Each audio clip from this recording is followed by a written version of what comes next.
Welcome to Draw Tip Tuesday. Here's your weekly dose of inspiration to build a creative habit, one drawing at a time. Brought to you by Sketchbook School. Today we're using a bamboo pen. It's basically a piece of bamboo reed that is cut and shaped to use as a pen.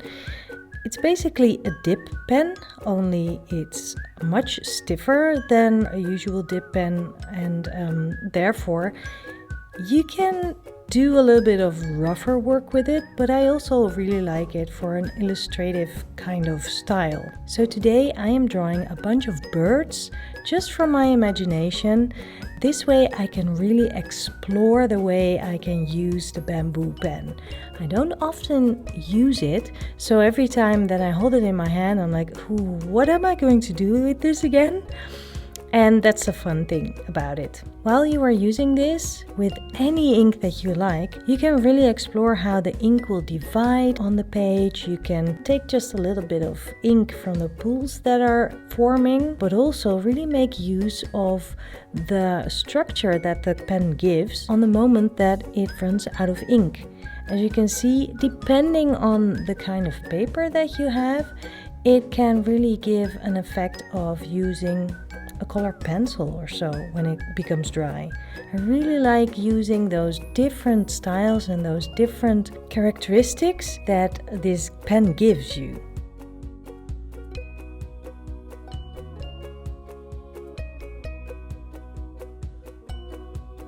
And for the imagination part of this drawing, just keep on going.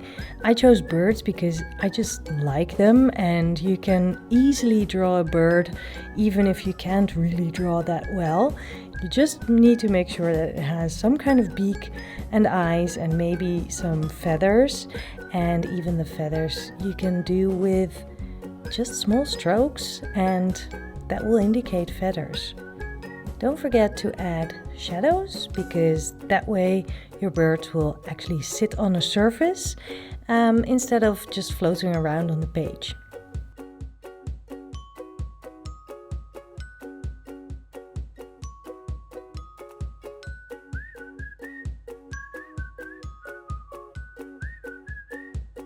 If you have one of these pens lying around, a lot of people do and don't really know what to do with it, pick it up and just explore. Go on, do something imaginative, fill a whole page, or better yet, a whole bunch of pages with imaginative characters and see what you can come up with. I hope you have a lot of fun today, and if you want more inspiration, head on over to sketchbookschool.com and sign up for one of the classes today.